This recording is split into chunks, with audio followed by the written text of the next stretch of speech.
Waktu lagi ngobrol gini, tiba-tiba aku ngerasa ada yang loncat di sebelah kanan aku langsung refleks gini. Kan ada yang bilang COVID itu disengaja disebarkan oleh orang-orang tertentu. Apakah ini cara untuk menggiring opini atau membuat orang-orang lupa akan perang yang sedang terjadi? Bisakah kita percaya atau ada hal-hal sebenarnya yang bisa dijelaskan secara logis? Ada nggak mungkin pengalaman yang kamu belum pernah cerita sebelumnya yang pernah kamu alamin secara pribadi? Ayahnya itu kehilangan nyawa dia. Gara-gara rumah yang mereka tinggalin itu ternyata tanahnya tuh pernah dijanjikan untuk sesuatu gitu. Semacam perjanjian sama iblis or something.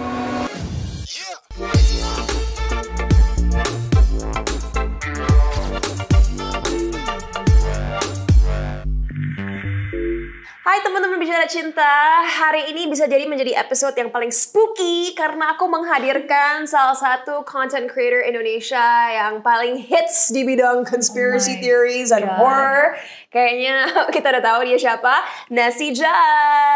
Hai teman-teman Bicara Cinta. Yeah. Wow, thank you for having me. Thank you for coming here. Nessy, tadi di balik kamera kamu udah lumayan surprise karena aku bilang aku udah research banyak tentang kamu. Fakta-fakta yang kamu pikir aku nggak tahu, aku udah tahu. Hebat ternyata ya. Cinta tuh kayak wow, oke. Dan aku tahu kamu keturunan Pakistan, Chinese, Belanda.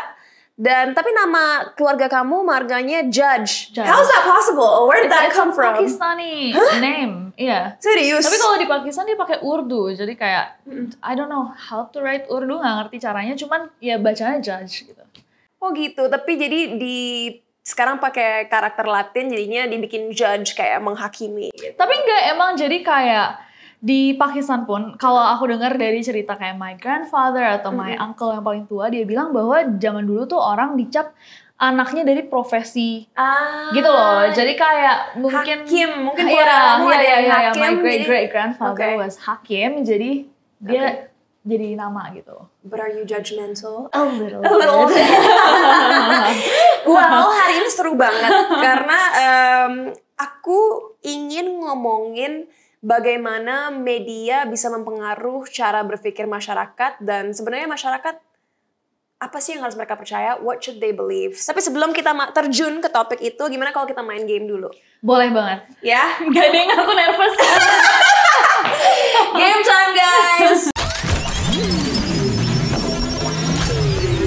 Ternyata Nessy in real life agak malu-malu ya. I didn't expect this at all. Really? Makanya kita akan main game supaya benar-benar ngobrol nanti you're ready to blurt out your opinions. Oh God. Let's go. Oke. Pertanyaan pertama. Sebutkan 3 nama negara yang dimulai dengan huruf T. Tanzania, Turkmenistan, Tajikistan. Tunisia as well. Oh iya. Kamu ada keturunan Tunisia-nya enggak? Enggak. Oke.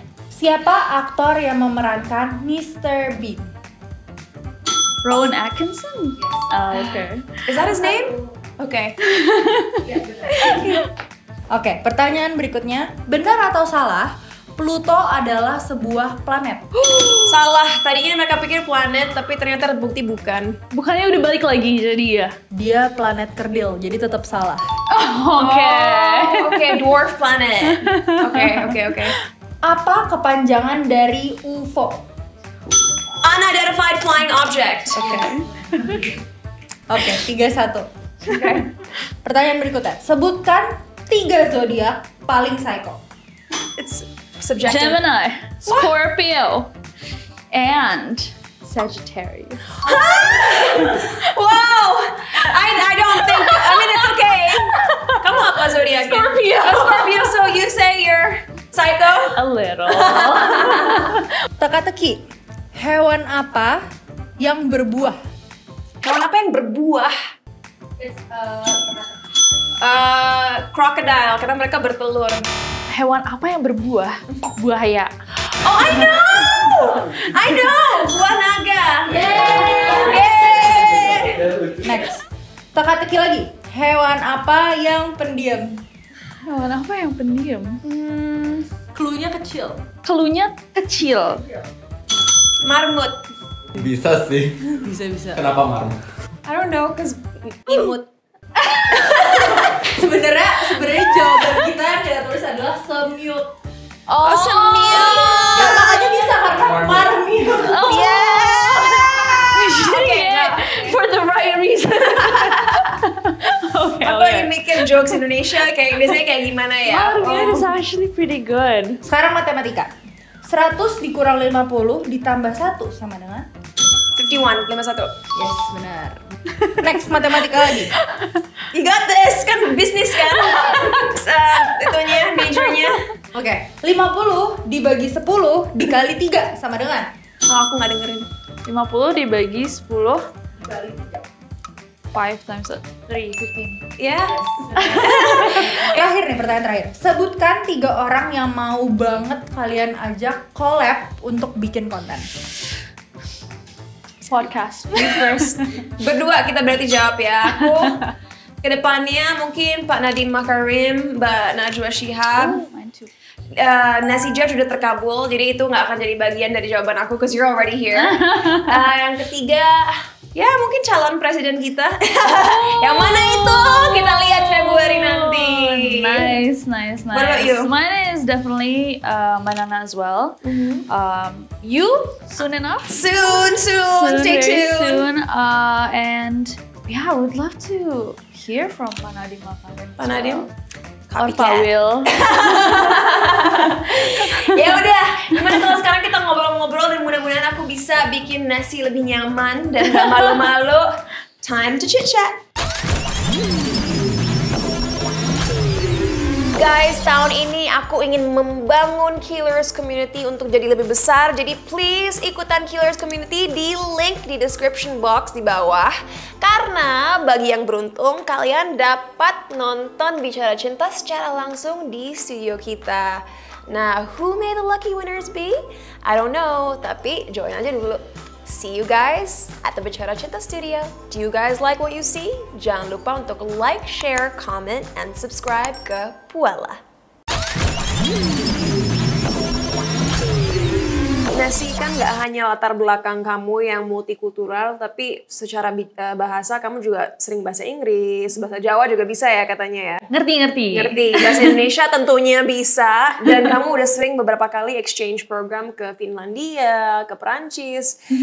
Exposure kamu terhadap berbagai budaya itu berdampak nggak sih terhadap pandangan dunia kamu dan kepribadian kamu? If you had to say, what's your personality? Tentu sih, kayak pastinya ada efek ya dari terbiasa di tengah-tengah kultur gitu. Kayak aku ngerasa bahwa dari kecil pun, cause I went to international schools di mana kayak banyak banget anak dari berbagai negara gitu. Tapi di rumah aku main juga kayak sama tetangga-tetangga aku yang kayak anak Betawi. Jadi kayak emang I'm always in between cultures, dan itu bikin aku mudah banget mengerti bahwa orang-orang tuh memiliki perspektif yang berbeda.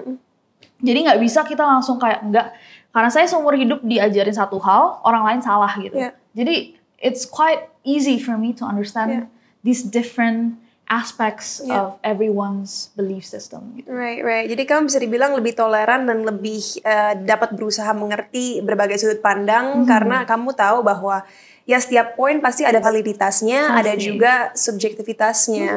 Tapi mau tanya, dari cara kamu ngomong aja, zaman sekarang kamu dipanggil anak inter. Kamu dulu waktu tumbuh besar bisa nggak sih relate sama pop culture-nya Indonesia, kayak tontonan orang Indonesia, entertainment di TV, like were you able to relate to that? Jadi sampai certain point masih nonton kayak ada beberapa sinetron. Mungkin kayak my grandmother dulu nonton kayak Tersanjung something. Tapi beyond that enggak sih, kayak setelah masuk SMP gitu banyak kan kayak Disney Channel. Tapi tetap tahu lah karena kita tinggal di Indonesia kan. So I know like what was famous, kayak for example when you were in sinetron, kayak of course I've known of Cinta Laura gitu. Oh, thank you. And I know the trends and things like that gitu. Tapi kalau menurut kamu ya, kamu orangnya lebih pragmatik atau lebih superstitious? Karena kan bisa dibilang, orang selalu bilang pragmatism itu lebih western trait, kalau superstitious percaya hantu-hantuan, jin-jinan itu lebih ke budaya timur. Aku mencoba untuk bilang kayak I'm quite logical, tapi gede di Indonesia, tentunya kita melihat sometimes kayak atau cerita-cerita orang gitu, kita nggak bisa bilang mereka semua bohong kan, kayak oh ya emang ada yang dikirimin santet atau things like that ya, makanya I was always kayak sekali lagi aku selalu di tengah gitu loh tentang hal-hal itu, makanya ini tuh jadi perbincangan yang seru banget. That's why I brought it to my channel. Kenapa aku bahas di channel aku, karena apa sih middle ground-nya gitu, bisakah kita percaya atau ada hal-hal sebenarnya yang bisa dijelaskan secara logis gitu. Nah, speaking of dibicarakan secara logis, kamu sendiri gimana menanggapi hal-hal mistis? Ada nggak mungkin pengalaman yang kamu belum pernah cerita sebelumnya yang pernah kamu alamin secara pribadi? Karena kan kalau aku nonton YouTube channel kamu, kayaknya tuh semua ceritanya dari audience kamu. But have you personally experienced something scary? I wouldn't say, kayak aku ngerti bahwa kadang-kadang kalau misalnya kita ada di situasi-situasi yang genting atau kita lagi diam atau kayak mau bahas neror is like a horror content kan. Jadi kadang-kadang kita ngerasa lebih kayak aware of everything around us ya. Nanti kalau misalnya ada pintu tiba-tiba jegrak gitu-gitu ya, we take it kayak mungkin kita sadar hal itu karena kita lagi ada di situasi ini aja, kayak doesn't mean kayak ada hantu yang menemani kita. Atau ada nggak cerita horor orang lain, audience kamu, subscriber kamu yang sampai sekarang kamu nggak bisa lupa saking resonate-nya sama kamu? Jadi waktu itu aku sempat punya podcast, terus ada orang yang cerita bahwa ayahnya itu kehilangan nyawa dia. Gara-gara rumah yang mereka tinggalin itu ternyata tanahnya tuh pernah dijanjikan untuk sesuatu gitu. Kayaknya pernah ada kayak semacam perjanjian sama iblis or something. Itu katanya kitchen setnya literally flew off of the wall dan jatuh, dan dia waktu itu sempat ngirimin foto atau apa gitu. Yang abis selesai ngobrol sama orang ini karena kita telepon, kita kayak hah? Itu bener atau enggak gitu. Tapi ayahnya tuh sampai kejatuhan pintu. Jadi kayak entah memang buildingnya kurang baik atau kayak itu logisnya ya. Apakah ada gempa bumi kecil yang tiba-tiba bikin itu jatuh. Tapi kita nggak bisa bilang dia bohong juga karena dia benar-benar ngomong dari apa yang dia percaya kan. Oke. Nah, in that case menurut kamu apakah kejadian mistis mayoritas bisa dijelaskan dari sudut pandang logika dan sains nggak? Iya, aku bilang most of it. I think so too. Kamu tahu kan di Indonesia kan sering bilang oh ada yang kesurupan. Buat aku, dan ini bukan aku memandang rendah atau ngejudge orang-orang yang percaya dengan hal tersebut ya. If you believe it, itu sangat sah dan itu hak kamu. Tapi kalau aku sebagai orang yang pragmatis mikirnya, orang yang kesurupan itu mungkin punya masalah neurologis sehingga mereka mengalami sebuah epileptic tremor. Jadi mereka tremor, mungkin mereka ada epilepsi yang mereka tidak tahu sebelumnya. Jadi itu sebenarnya it's an epileptic seizure. Gitu. Ya, bisa juga psychosis, bisa juga penyakit-penyakit mental lainnya. Banyak banget sebenarnya yang bisa dijelaskan gitu. Makanya menarik banget sebenarnya ada beberapa kan kasus kesurupan yang akhirnya masuk ke pengadilan.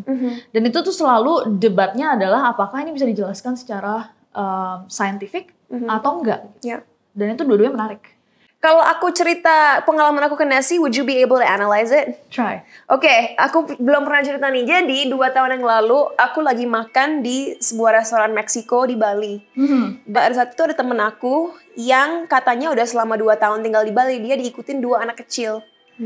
Nah, pacar aku pada waktu itu bilang bahwa 2 anak kecil itu mengikuti teman aku karena mereka ngerasa nyaman dengan teman aku. Karena dilihat sebagai sosok ibu. Tapi kenapa ada 2 anak kecil itu? Karena saat temen aku dulu kerja di sebuah restoran di Bali, penjaga restoran itu, yaitu jin jahat, suka meneror hantu-hantu anak kecil itu. Jadi nempel jadi gitu. nempel. Jadi setelah temen aku ninggalin restoran itu, akhirnya anak kecil ikut. Waktu lagi ngobrol gini, tiba-tiba aku ngerasa ada yang loncat di sebelah kanan aku langsung refleks gini. Cause I thought something jumped next to me. Terus pacar aku yang bisa ngelihat, my ex at the time, dia ngomong, oh itu tadi anak kecilnya loncat dari kursi itu ke kursi itu. Oh shit. And I was like, but you felt it though, kayak I saw something jump. Dan ya let's just say malam itu aku nggak bisa tidur karena aku ngerasa kayak ada anak-anak di ruang tidur aku gitu. How would you explain that? I mean there you go kan. Mungkin aja because you just heard the story, kayak kamu baru aja denger cerita ini, jadi kamu ngerasain ada sesuatu yang sebenarnya it's in your head. Aku percaya banget bahwa kayak sebenarnya otak manusia ini kan super powerful, right? Iya. So kadang kita bisa, you know, like the power of manifestation and things like that. Ya mungkin aja it was just kita udah nge-prime otak kita juga untuk mempersiapkan diri untuk merasakan atau melihat hal-hal seperti itu. Bisa aja kan? Guys, dengan knowledge ini apakah kalian akan gampang percaya kalau ada jin atau setan? Think twice maybe. Tapi you know what's really interesting? Waktu aku nge-research kamu, aku baca bahwa ternyata kamu dulu jurusan kuliahnya bisnis. Iya. Instead of bikin konten yang mungkin ngajarin penonton berbisnis, ngajarin penonton keuangan, kenapa kamu akhirnya memilih topik conspiracy dan hal-hal mistis? Karena satu, berbasis passion, aku membicarakan hal-hal yang memang aku suka. Tapi kadang ada orang yang menanyakan kenapa aku nggak menggunakan kayak apa yang aku pelajari di S1, S2. I do. Maksudnya kayak yang aku kerjakan saat ini adalah sebuah bisnis gitu loh. Untuk running a team, like you need leadership, you need management qualities, dan hal-hal itu ya hal-hal yang aku pelajari selama aku kuliah gitu. Jadi nggak kebuang juga. Kalau misalnya ditanyakan kenapa nggak aku mengajarkan business stuff, it's not your passion. It's just, kayaknya lebih banyak yang lebih jago dalam hal itu deh. Menurut aku mungkin orang-orang lain, aku tetap nonton kok kayak orang-orang yang mengajarkan bisnis gitu. Ada channel-channel Indonesia yang I absolutely love. Jadi ya biarkan mereka saja yang ngerjain itu. Tapi apa dari topik conspiracy theories yang bikin kamu sangat tertarik hingga itu menjadi ya center dari bisnis kamu, dari YouTube channel kamu? Sebenarnya bukan conspiracy theories, tapi lebih ke mystery. Mystery, oke. Mystery, semua yang memiliki tanda tanya. Aku suka membahas hal-hal yang memperbolehkan aku bertanya sama orang atas pendapat mereka. Karena aku orangnya yang kayak kalau misalkan kamu ngomong A, aku bisa menanyakan kenapa nggak B gitu. Kalaupun aku percaya A pun, aku bakal bisa kayak, tapi kan orang-orang yang percaya B gini.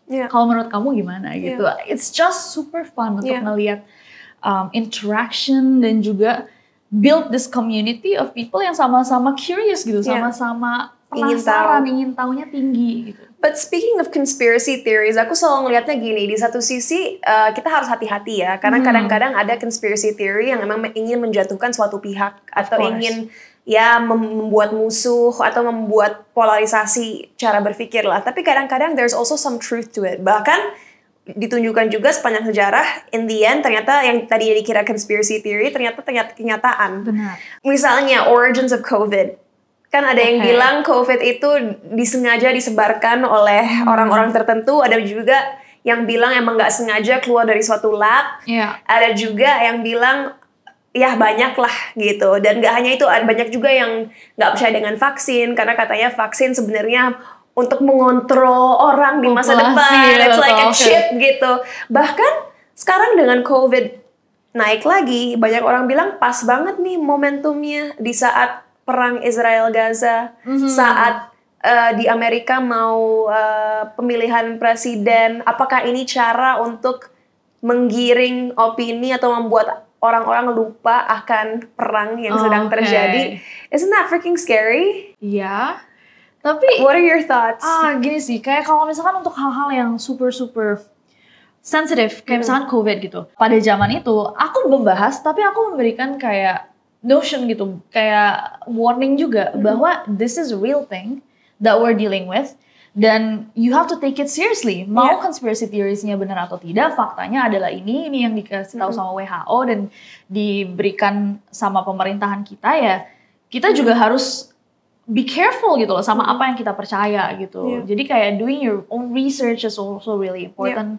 Dan ketika kita membahas conspiracy theories, ya ada beberapa yang memiliki bukti super banyak, dan ada yang sama sekali cuman based on someone's theoretical evidence gitu. Atau paranoia atau orang. paranoia seseorang gitu, makanya. Tapi apa sih approach kamu dan tim saat memilih sebuah topik? Apakah niatnya untuk menggiring opini masyarakat ke arah tertentu, or are you trying to be super neutral? Karena kan at the end of the day, nggak tahu ya, ini aku sebagai devil advocate, aku mau nanya kamu bilang kamu punya tim yang melakukan riset dan kamu trust mereka. Tapi apakah kamu yakin kalian udah mencari evidence dari berbagai sumber? Iya, kalau misalnya sumber pasti kita ngambilnya nggak bisa dari satu sumber doang.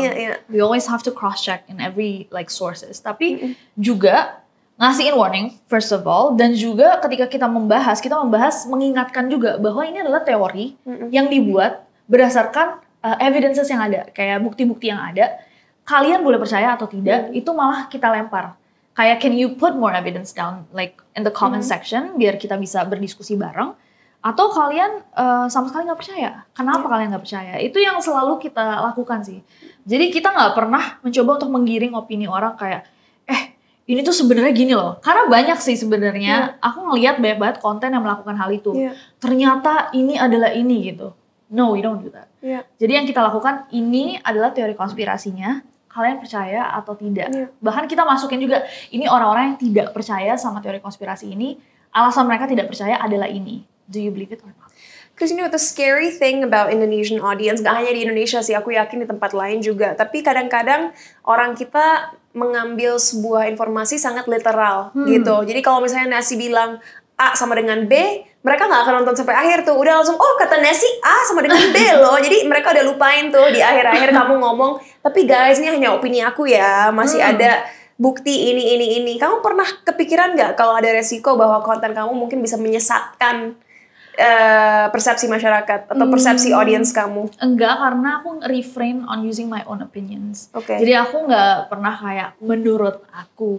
Ini tuh kalaupun ada bener-bener kayak section paling akhir untuk kayak put a little bit of my own insights to the video. Tapi most of the time aku gunain evidences yang udah ada gitu loh. Maksudnya kayak teori-teori yang memang tersebar di masyarakat. Right. Jadi kalau misalkan ini adalah sesuatu yang akhirnya berbahaya dan bikin orang mikir sampai bisa mencelakai diri mereka sendiri, ya I wouldn't talk about it. Gitu. Right. Tapi kalau menurut kamu pribadi, apa tujuan dibalik konten yang kamu buat dan kenapa masyarakat tuh harus aware dengan misteri-misteri yang ada di luar sana? Gak harus aware sebenarnya. Kayaknya ini interest kita bersama aja bahwa kita suka sesuatu yang jatuhnya masih misteri gitu, masih memiliki tanda tanya dan kita bisa diskusikan bersama. Right. And what's the most interesting mystery that you've come across? Conspiracy theories atau kayak... Boleh, conspiracy theory. Mungkin mumpung kita lagi di topik ini ya. Ini udah awal tahun 2024, jadi ayo kita pecahkan misteri-misteri yang ada. Enggak, maksudnya kayak salah satu yang terbesar deh, teori konspirasi terbesar di dunia masih kayak 9/11 ya kan. Kayak apakah it's an inside job atau bukan. Itu kayak bener-bener kita bisa lihat banyak banget evidences dan orang-orang yang mempercayai teori konspirasi ini gitu. Dan it's really interesting to discuss selama itu nggak punya efek yang jadi bumerang gitu untuk orang-orang yang mempercayainya. You know, semakin lama aku ngobrol sama Nasi, semakin kerasa buat aku ya bahwa kamu orangnya sangat bright dan kamu mampu membicarakan hal-hal yang kompleks. Makanya kamu bicara misteri-misteri kayak gini, sebenarnya aku ngerasa secara nggak langsung kamu membuat audiens kita lebih smart gitu, ya. Tapi kalau buat kamu pribadi, dan ini udah terbukti, kamu udah bikin konten sejak tahun 2013. Ya udah 10 tahun, lama ya? Udah lama. Kamu sendiri sebagai content creator, apa nilai-nilai atau nilai penting atau kunci di balik punya karir yang bertahan? Karena banyak loh YouTuber yang sekarang udah gone, but it's 2024 and you're still here. Apa menurut kamu nilai-nilai yang kamu punya yang membuat kamu bisa sustain selama ini? Aku cuman fokus mendengarkan sih sebenarnya. Paling simpelnya tuh bottom line-nya adalah aku mencoba mendengarkan orang-orang yang memilih untuk menggunakan waktu mereka menonton aku. Right. Jadi kayak mungkin nonton YouTube bisa dibilang gratis. Ya. Kayak it's just an app that you download di handphone dan bisa nonton kapan aja. Tapi kalau menurut aku mereka membayar aku sama sesuatu yang super valuable yang nggak bisa aku balikin waktu mereka. Jadi aku selalu tanamin juga di kantor, kita selalu ngingetin satu sama lain bahwa ketika kita bikin konten, make sure orang yang memilih untuk menggunakan waktu mereka menonton kita itu keluar dengan sesuatu. Mereka mendapatkan sesuatu dan juga we're not wasting their time. But how do you keep your ideas fresh? Karena tentunya aku rasa kita semua pernah ngalamin creative block. Ya kan? Jadi selama ini gimana caranya kamu terus membuat audience kamu ingin stay? Karena aku rasa kendala banyak content creator di luar sana, dan mungkin yang nonton ini sekarang ingin jadi content creator, mereka pasti mikir, oh mungkin selama setahun aku bisa nih stick ke persona yang ini, tapi setelah setahun gimana aku bisa survive kalau orang mulai bosen dengan ciri khas aku?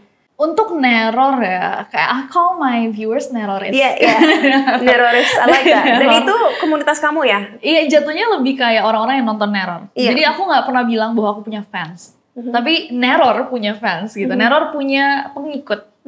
Dan aku ngerasa bahwa yang keep it going adalah komunitas ini sebenarnya. Aku dan juga viewers aku dan juga NCC, that's my team. Jadi kita saling kayak a triangle that keeps going gitu. Kalau misalkan satunya ini konspirasi bukan nih? Bisa lagi. Asal nggak depan mata ya.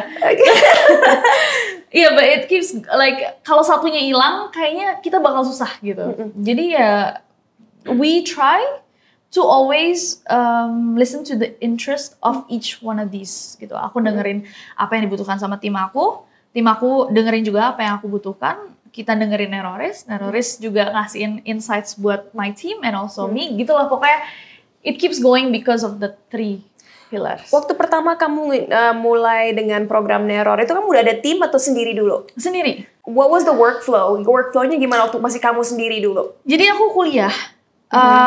Waktu S1 itu aku mulai my channel, ya kan. Terus aku lulus, I could have jadi at the time when my friends were starting to get interviews, mereka mulai interview di company, aku ngeliat kayak YouTube channel aku waktu itu mungkin sekitar 50 ribu subscribers mungkin ya. So aku kayaknya aku bakal milih ini deh. Kayak I love making videos gitu. Bahkan 2 tahun pertama kayak I wasn't making money at all. Tapi nggak pernah ada 1 minggu pun aku skip upload video. Konsistensi guys. Iya, dan abis itu I chose it dan aku kayak oke, berarti I need to make it a regular thing. I need to put more efforts into it dan akhirnya aku jadiin itu pekerjaan aku. Dan pada saat itu anehnya waktu aku mulai kerja ini aku ngeliat kayak oke, aku kerja seharian tapi sore aku nih kosong. Di hari Selasa sama Kamis, akhirnya aku enroll buat S2. Jadi, aku ngerjain sekolah dan juga editing, shooting, itu sendiri. Semua sendiri, wow. So, I think konsistensi kuncinya waktu itu, dan karena kamu emang suka, akhirnya kamu coba mengescalate kualitas pekerjaan kamu. Tapi kan sekarang bisa dibilang you have a company, kamu punya tim utuh. Gimana sih kamu bisa menghasilkan tim yang bisa memberikan output sesuai standar yang kamu inginkan? Oke, tadi aku sempat ngomong juga sama Cinta kan bahwa I take super big great pride tentang my team NCC. NCC itu apa sih? Nessie's Creative Crew. Wow. Pelasatannya NCT ya. Sebelum NCT deh kayaknya. Nggak tahu deh. Aku nggak ngikutin NCT buat ya. Jadi NCC kita benar-benar curate the people that can be in our team gitu. Bukan jahat ya, bukan. Jadi kayak benar-benar ketika kita mau ada additional member di tim kita rembukin bareng-bareng kayak apakah ini yang kita butuhkan atau enggak. Tapi apa sih pro dan kontra yang kamu rasain sejak punya tim sendiri? Atau pro semua? Ada pro sama kontranya tentunya. Kayak kontranya mungkin kalau kita mulai dari kontra, pressure ya. Maksudnya kayak ada orang-orang yang bekerja sama kita, itu aku ngerasain harus digaji. Gaji is one thing ya, tapi providing a space di mana mereka bisa grow atau kayak mikirin kira-kira jenjang karirnya bisa kemana, apalagi yang bisa I provide gitu untuk my employees tuh penting banget buat aku. Aku nggak mau orang-orang cuman kerja datang keluar dan ini loh kayak robot gitu. Aku mau dari timingnya mereka kerja gitu, jangan sampai mereka nggak punya kehidupan pribadi. Pokoknya everything that I can support, I try gitu loh untuk my team.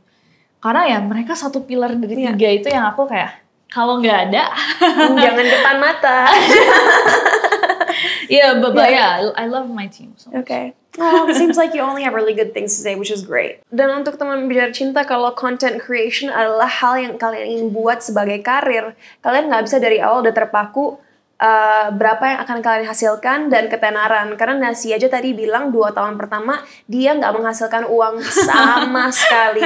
Jadi you have to treat this like a job gitu. Kalian harus nge-treat content creation kayak pekerjaan. Kalau memang kalian ingin tumbuh di space ini, kalian harus mau masukin effortnya, harus konsisten, harus sabar, dan tentunya kalau ngelihat ada sesuatu yang nggak berhasil, cari tahu kenapa orang-orang nggak nge-grab konten yang kalian buat. Karena kalau misalnya kita nggak mulai sesuatu, kita nggak belajar sama sekali kan. Dengan every failure, bahkan dengan video failure, kita juga masih over time ada video yang doesn't work, ada video yang works, dan itu kita belajar dari each one of them. Jadi kalau misalkan you're stuck in one space, kamu cuman diem, yang nggak ada pergerakan gitu. Yeah. Kamu cuma bisa mendapatkan hasil ketika ada pergerakan.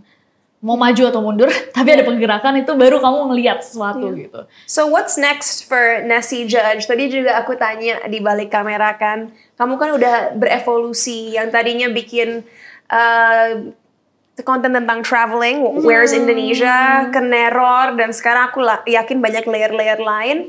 Kalau kamu bisa membangun visi yang ideal untuk Nessie Judge 10 tahun ke depan, kamu ingin ngebangun apa lagi? 10 tahun ya? 5 tahun deh, biar gak terlalu pressure ya. Kalau 10 tahun kayaknya sedikit sulit ya, karena aku bener-bener reacting juga ke everything that is around me gitu. Kayak kita bikin changes over time. Tapi kalau misalkan kayak long term vision, mungkin kita mau ke depannya, of course terus bikin hal yang menarik untuk Neroris, tapi juga mungkin ke hal-hal yang lebih besar gitu. Mungkin kita bisa membuat some kind of ideas buat horror films atau curate the right stories buat dibagikan. Kayak membangun IP untuk dunia perfilman mungkin, series dan lain sebagainya. Oke, last from Nessie Judge. Kalau kamu boleh kasih tahu ke teman-teman bicara cinta, apa misteri atau conspiracy theory yang kita harus benar-benar perhatikan dan hati-hati untuk beberapa saat ke depan? Beberapa saat ke depan. Yeah, it can be the next year. Apa yang kita harus benar-benar pay attention to? Saat ini. Maybe there's something you know that we don't. Ya sih, tapi yang saat ini lagi, kalau misalkan satu di pinpoint sedikit susah ya. Cuman kayak World War III is a bit of a bisa terjadi mungkin perang dengan dunia apa ketiga yang sedang terjadi di Middle East. Wow, we live in a scary world dan semuanya semakin termagnify karena adanya social media. Jadi mungkin kalau dari aku dan Nessie terakhir, gunakanlah platform dan suara kalian dengan bijak, karena walaupun mungkin rasanya tidak ada pergerakan, walaupun kita udah berkuar-kuar untuk mendapatkan keadilan, jangan pernah capek, jangan pernah berhenti. Karena konsistensi pasti akan menghasilkan hasil yang kita inginkan di jangka panjang. Well said. Right? Well, Nessie, on that note, thank you so much for making time. Dan aku tunggu episode Neror selanjutnya, karena mungkin aku akan main-main ke channel Nessie. So, apa yang kita bahas saat dua orang yang beropini bergabung, what's gonna happen? Bener-bener. I don't know, but on that note, teman-teman bicara cinta, please berhati-hatilah dengan berita apapun yang kalian konsumsi di luar sana. Jangan gampang percaya, selalu lihat fakta dari segala sudut. Apalagi yang di-share ya. Yeah. Yang kalian share, kalian pilih untuk bagikan ke lebih banyak orang tuh, pastikan kalian memiliki sources yang reliable. Yes. And thank you so much for watching. We'll see you next time. Bye.